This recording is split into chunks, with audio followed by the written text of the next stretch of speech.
우리는 살아가면서 수많은 사람을 만나고 관계를 맺습니다. 가족, 친구, 직장 동료, 교회 안에서 만나는 사람들까지 그 종류도 다양합니다. 그런데 그 모든 만남이 우리를 살리는 것은 아닙니다.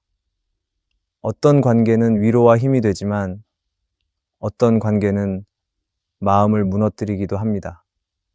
그래서 우리는 종종 이런 질문을 하게 됩니다. 이 만남이 하나님이 주신 만남일까? 정말 이 사람이 내 인생에 필요한 사람일까? 하지만 우리는 그 답을 단번에 알 수는 없습니다. 그래서 때로는 귀한 만남을 놓치기도 하고 반대로 불필요한 만남에 너무 많은 마음을 쏟아버리기도 합니다. 그럴 때 우리는 성경 속 인물들의 만남을 다시 살펴봐야 합니다. 하나님이 어떤 사람들을 어떻게 만나게 하셨는지를 보면 지금 우리의 만남도 새롭게 바라볼 수 있기 때문입니다. 오늘은 성경 속 4가지 만남을 통해 하나님이 맺어주신 관계에는 어떤 특징이 있는지를 함께 나누고자 합니다. 그 안에서 지금 내 곁에 있는 사람을 다시 바라보고 하나님이 주신 관계를 붙드는 은혜가 있기를 바랍니다. 첫째, 하나님이 맺어주신 관계는 상대방을 통해 하나님의 말씀을 듣게 합니다. 하나님은 말씀하시는 분이십니다. 때로는 꿈으로, 때로는 상황으로, 때로는 마음의 감동으로 말씀하시지만 무엇보다 자주 사용하시는 도구는 사람입니다. 우리가 외로워서 사람을 찾을 때도 있지만 하나님은 우리를 말씀으로 돌이키시기 위해 사람을 붙여주십니다. 그냥 곁에 있는 것이 아니라 하나님의 뜻을 전달할 사람을 꼭 필요한 때에 만나게 하십니다. 다윗이 그랬습니다. 하나님께 선택받은 왕이었고 어린 시절부터 하나님의 마음에 합한 자라는 칭찬을 들었던 사람이었습니다. 그는 전쟁에서도 승리했고 백성들의 존경도 받았고 왕으로서의 자리를 굳건히 세운 사람이었습니다. 하지만 그렇게 모든 것이 안정되었을 때 그는 영적으로 가장 위험한 자리에 놓여 있었습니다. 죄를 짓고도 아무도 그에게 무엇이라 말하지 못할 만큼 그는 막강한 권력을 가진 왕이었습니다. 밧세바를 범했고 그녀의 남편 우리아를 죽이는 끔찍한 죄를 저질렀지만 자신이 무슨 잘못을 했는지조차 자각하지 못한 상태였습니다. 하나님은 그를 그냥 두지 않으셨습니다. 사랑하시기 때문에 그냥 넘어가지 않으셨습니다. 그리고 한 사람을 보내셨습니다. 바로 나단 선지자였습니다. 나단은 조심스럽게 그러나 분명하게 하나님의 뜻을 전했습니다. 비유로 시작했지만 결국 당신이 바로 그 사람입니다 라는 한마디로 다윗의 심장을 찔렀습니다. 그 말 한마디는 권위를 꺾는 말이었고 다윗의 자존심을 무너뜨리는 말이었지만 동시에 그의 영혼을 살리는 말이었습니다. 다윗은 그 말을 듣고 자신의 죄를 인정하고 회개하며 하나님께 다시 돌아갔습니다. 그리고 하나님은 다윗을 다시 회복시키셨고 그의 인생은 새롭게 쓰이게 됩니다. 여기서 우리는 중요한 사실을 알게 됩니다. 다윗의 회개는 성령의 감동 이전에 나단이라는 한 사람을 통해 시작되었다는 것입니다. 하나님이 보내신 사람, 하나님이 맺어주신 관계 속에서 다윗은 하나님의 말씀을 들었습니다.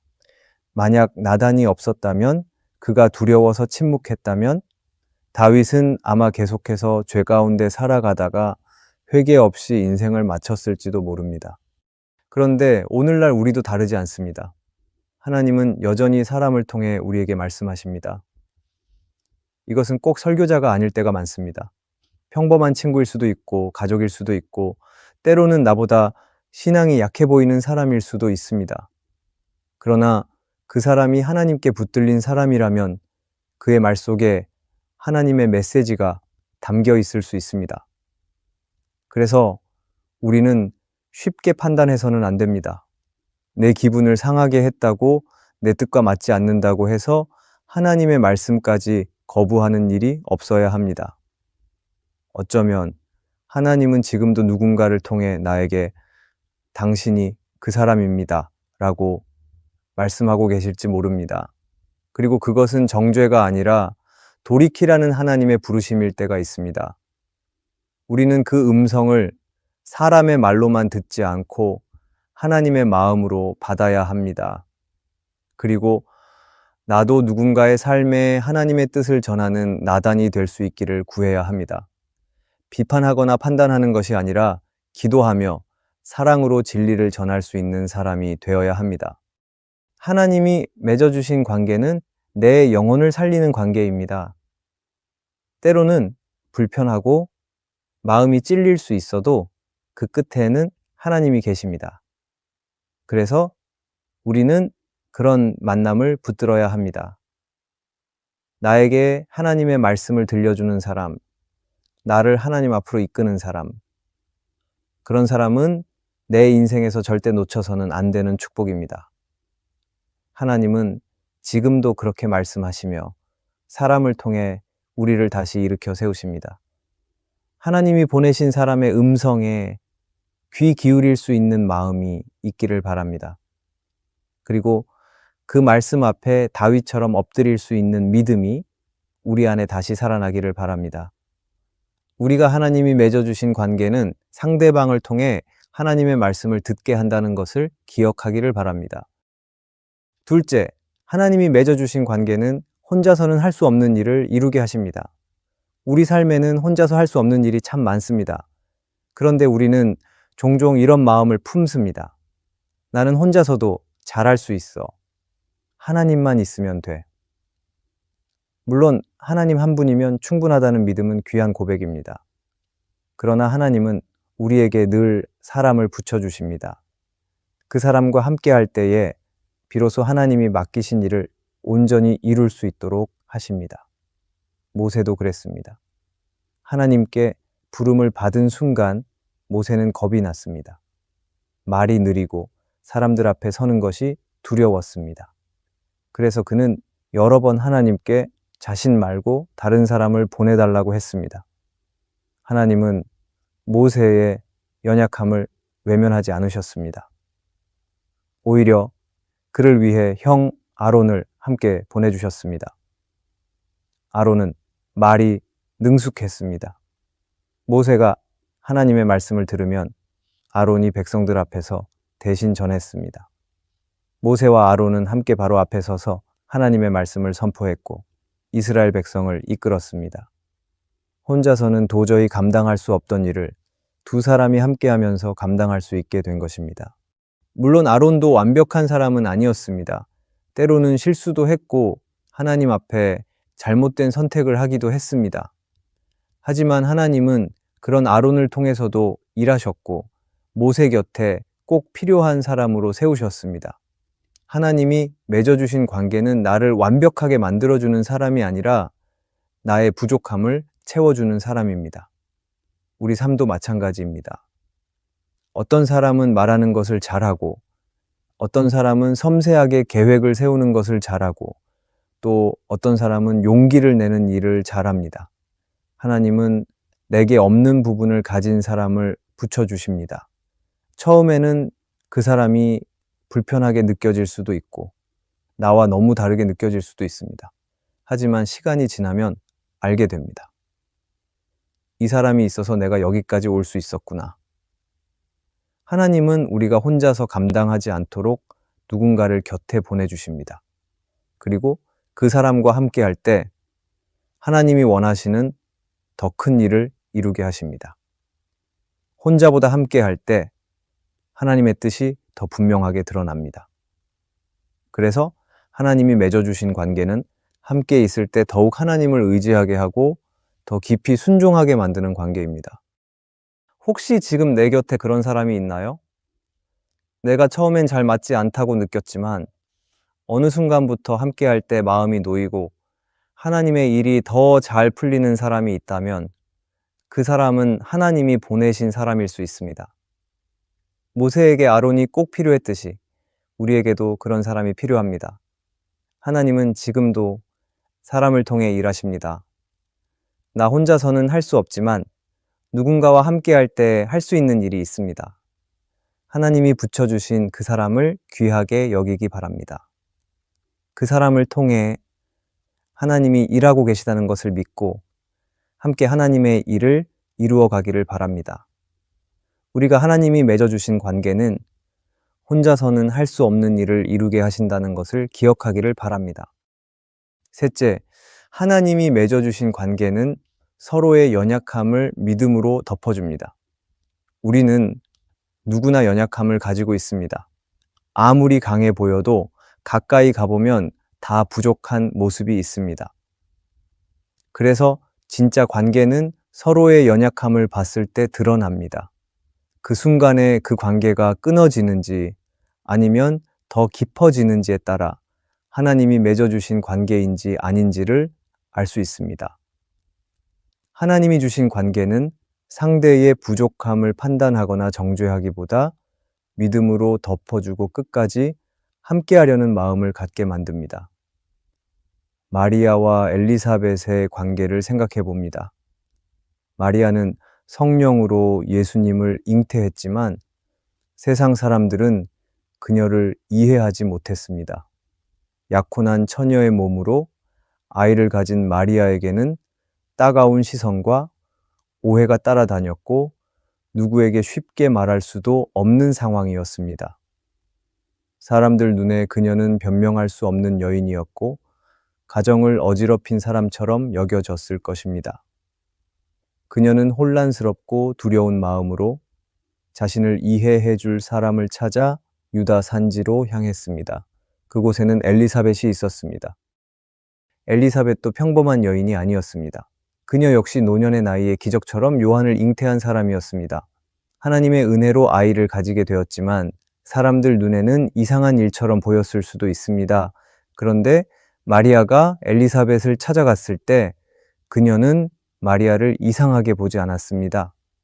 오히려 성령의 감동으로 마리아가 어떤 은혜를 받았는지 알아보고 큰 소리로 축복하며 환영했습니다. 내 주의 어머니가 나에게 오다니라고 말하면서 마리아의 상황을 있는 그대로 받아주고 축복해 주었습니다.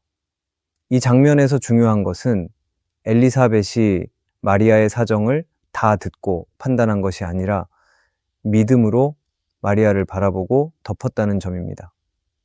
마리아도 그 만남을 통해 큰 위로를 받았고 그 자리에서 내 영혼이 주를 찬양하며라는 고백을 하게 됩니다. 하나님은 마리아가 혼자 고민하고 두려워할 때 누군가에게 정죄받고 무너지지 않도록 그녀를 이해해주고 품어줄 엘리사벳을 미리 준비하셨습니다. 우리도 마찬가지입니다. 진짜 하나님이 주신 관계는 상대의 부족함을 먼저 발견하려 하지 않고 그 안에 담긴 하나님의 뜻을 보게 합니다. 겉으로 드러난 상황만 보지 않고 하나님께서 하시는 일을 믿음으로 바라보게 만듭니다. 그래서 나의 연약함도 숨기지 않고 드러낼 수 있고 상대의 연약함도 감싸줄 수 있게 됩니다. 요즘은 사람들의 약점을 알게 되면 멀어지기 쉽습니다. 마음이 식기도 하고 실망해서 관계를 정리하는 일도 많습니다. 그러나 하나님이 주신 관계는 다릅니다. 오히려 그 약점 앞에서 더 기도하게 되고 더 사랑하게 됩니다. 마리아와 엘리사벳처럼 서로의 특별한 사정을 믿음으로 이해하고 서로를 축복하며 받아줄 수 있는 관계가 바로 하나님이 맺어주신 관계입니다. 지금 내 곁에 있는 사람은 어떻습니까? 그 사람의 연약함이 보일 때 나는 어떻게 반응합니까? 혹시 정리하고 싶은 마음이 먼저 들지 않습니까? 그럴 때 하나님이 보내신 사람이라면 다시 한번 기도하며 바라보아야 합니다. 하나님은 우리가 서로를 정죄하기보다 믿음으로 품기를 원하십니다. 마리아를 덮어준 엘리사벳처럼 지금 내 곁에 있는 사람의 연약함을 덮을 수 있는 믿음이 우리 안에 자라나기를 바랍니다. 그리고 내 연약함 또한 누군가의 믿음을 통해 덮임을 받으며 살아가기를 바랍니다. 그렇게 서로를 살리는 관계, 그것이 하나님이 맺어주신 관계입니다. 우리가 하나님이 맺어주신 관계는 서로의 연약함을 믿음으로 덮어준다는 것을 기억하기를 바랍니다. 넷째, 하나님이 맺어주신 관계는 서로의 사명으로 살아가게 합니다. 세상에서의 관계는 보통 서로 잘 맞아서, 취미가 같아서 함께 있으면 즐겁기 때문에 맺어지는 경우가 많습니다. 하지만 하나님이 맺어주시는 관계는 조금 다릅니다. 서로를 위해 존재하는 것이 아니라 서로의 사명을 이루기 위해 함께하게 하십니다. 하나님은 어떤 관계 속에 우리를 묶어두실 때 단순한 우정을 넘어 그 안에 하나님의 뜻을 두시고 우리를 더 깊은 순종으로 이끌어 가십니다. 룻과 나오미의 관계가 그렇습니다. 둘은 시어머니와 며느리의 사이였습니다. 원래 룻은 이방 여인이었고 나오미는 남편과 두 아들을 모두 잃은 상태였습니다. 사실 상황만 보면 더 이상 함께할 이유가 없었습니다. 나오미는 룻에게 떠나도 된다고 이야기했습니다. 오르바는 눈물을 흘리며 떠났습니다. 그런데 룻은 달랐습니다. 떠나지 않았고 단호하게 말했습니다. 어머니의 백성이 나의 백성이 되고 어머니의 하나님이 나의 하나님이 될 것입니다. 그 말은 단순한 정의나 의리로는 설명되지 않습니다. 룻은 이 선택을 통해 하나님의 백성으로 살아가는 길을 택한 것이었습니다. 룻은 나오미의 곁에 남음으로 인해 나오미의 삶을 다시 회복시키는 통로가 되었고, 나오미 또한 룻을 도우며 그녀의 미래를 준비해주는 사람이 되었습니다. 이들은 서로를 의지했지만 더 중요한 것은 서로의 사명을 위해 존재한 사람들이었습니다. 룻은 다윗 왕의 조상이 되었고 결국 예수님의 족보에 이름을 올린 인물이 되었습니다. 단순한 고부 사이가 아니었습니다. 하나님은 이 관계를 통해 구속사의 큰 그림을 이루셨습니다. 존 스토트는 그의 책 그리스도의 십자가에서 이렇게 말합니다. 하나님의 구속 역사는 언제나 평범한 사람들의 삶과 관계를 통해 이루어집니다다. 하나님은 룻과 나오미처럼 평범한 한 가정의 고난과 충성 속에서도 놀라운 계획을 이루십니다. 하나님은 어떤 한 사람의 사명만 중요하게 여기시는 분이 아닙니다. 하나님은 사람과 사람을 묶어 하나의 방향으로 이끌어 가시고 그 안에서 각자의 사명을 서로 통해 완성하게 하십니다. 우리에게도 이런 관계가 필요합니다. 나 혼자서 이루는 사명이 아니라 누군가와 함께 걸어갈 때 더 분명해지고 견고해지는 사명입니다. 서로가 서로를 위해 존재하는 것이 아니라 하나님을 위해 함께 존재하는 관계입니다. 처음엔 잘 이해되지 않을 수 있습니다. 하지만 시간이 지나면서 그 관계 안에 담긴 하나님의 뜻을 보게 됩니다. 그리고 그 사람이 없었다면 내가 이 자리에 올 수 없었을 것이라는 고백이 생깁니다. 혹시 지금까지 내 관계의 기준이 내가 편한가, 내가 원하는 사람인가였다면 이제는 조금 달라져야 합니다. 이 관계를 통해 하나님의 뜻이 이루어지고 있는가? 이 사람이 나를 하나님께 더 가까이 가게 하는가를 질문해 보아야 합니다. 하나님은 그냥 인연을 맺으시는 분이 아니라 사명을 따라 만남을 허락하시는 분입니다. 그러니 내가 누군가와 함께 있다면 그 안에서 하나님의 뜻을 구하며 살아가야 합니다. 룻과 나오미처럼 서로가 서로의 사명을 돕는 관계, 그것이 바로 하나님이 맺어주신 관계입니다. 내가 누군가를 위해 존재하고 누군가도 나를 통해 하나님의 뜻을 이뤄가는 관계야말로 끝까지 붙들어야 할 귀한 축복입니다. 이 축복을 놓치지 않고 더욱 깊이 누릴 수 있기를 바랍니다. 우리는 살아가면서 참 많은 사람을 만납니다. 하지만 그 모든 만남이 내 삶에 유익한 것은 아닙니다. 어떤 사람은 나를 웃게 하고 어떤 사람은 나를 지치게 합니다. 그래서 우리는 종종 헷갈립니다. 이 만남이 정말 하나님이 주신 걸까? 내가 이 관계를 계속 이어가야 할까? 하지만 분명한 것은 하나님은 사람을 통해 일하신다는 사실입니다. 하나님은 혼자 있는 사람을 그냥 두지 않으시고 반드시 그에게 꼭 필요한 누군가를 붙여주십니다. 지금 내 곁에 있는 사람을 다시 바라보기를 바랍니다. 아직 분명히 알지 못해도 그 안에 하나님의 계획이 있을 수 있습니다. 그래서 쉽게 판단하거나 끊어버리지 말고 하나님께 묻고 기도하며 바라보아야 합니다. 하나님이 맺어주신 관계는 내 기분이 아니라 하나님의 뜻으로 이어지는 관계이기 때문입니다. 그 관계를 통해 우리는 말씀을 듣고 사명을 이루며 서로의 연약함을 덮고 하나님 앞에 더 바르게 설 수 있습니다. 오늘 우리에게 보내주신 만남을 귀하게 여길 수 있기를 바랍니다. 오늘의 말씀이 은혜가 되셨다면 댓글에 아멘이라고 적어주시면 감사하겠습니다. 여러분들이 남겨주시는 댓글은 정말 큰 힘이 됩니다. 그리고 여러분들이 눌러주시는 좋아요와 구독도 큰 힘이 됩니다. 오늘도 함께 해주셔서 감사합니다. 기도하겠습니다. 하나님, 내 삶에 필요한 사람들을 보내주시고 관계를 통해 말씀하시는 주님께 감사드립니다. 하나님의 뜻 안에서 만난 사람들을 소중히 여기게 하시고 그 관계를 통해 주님의 뜻을 분별할 수 있는 지혜를 주시기 바랍니다. 나도 누군가에게 주님이 보내신 사람으로 살아가게 해주시고 모든 만남 속에서 주님을 더욱 깊이 알아가게 하여 주시옵소서.